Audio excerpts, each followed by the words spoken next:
They called him Steppenwolf, the end of worlds. He lived only to conquer. He's a fearful character. There's no doubt about it. I think as soon as you see him, you just know, oh, holy God, here comes trouble.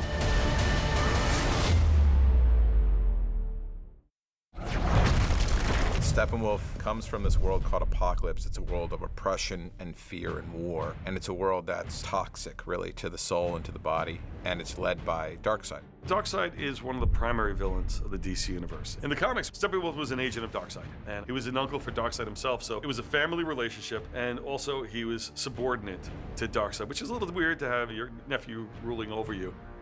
He's tried to betray Darkseid before in the comic books, and there's a lot of Shakespearean thematics to it all. It's about factions and families and betrayals and love and sacrifice. I will take my place among the new gods. There was always a certain level of elegance about the character and a presentation that I found to be intriguing about him.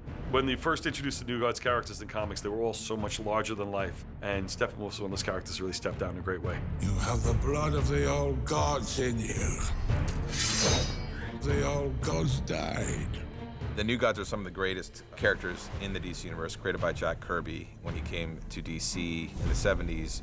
He decided he's going to create his own world, and so he created the fourth world and just completely added this whole other epic real estate onto the DC universe in a way that no one else has really done. So when he created the fourth world, not only did he create New Genesis and Apocalypse, but he created mother boxes and boom tubes and Metron's chair, all these like crazy ideas, and no one knows where they came from. That was the magic of Jack's mind. I know, Mother. You've waited too long for the Unity. I know, but you will feed.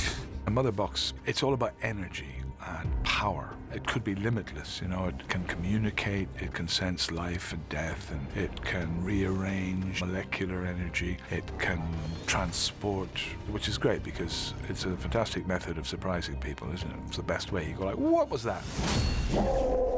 Steppenwolf's powers are mostly physical, more than any form of mental agility. He has been on this world way back in time. He basically refers to the people on it as primitive and unevolved. You're not worth this God's mother.